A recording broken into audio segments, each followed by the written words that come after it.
it's a long time. It's very hot. So our sensation is just to stay at the track on the bike, and we will do our best. Amb això crec que l'equip estarà content.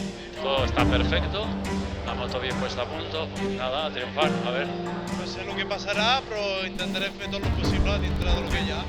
The worst thing is we had a big crash and we cannot repair the bike, or if we broke the engine, we want to manage the engine as much as we can in order to pass the checkered flag.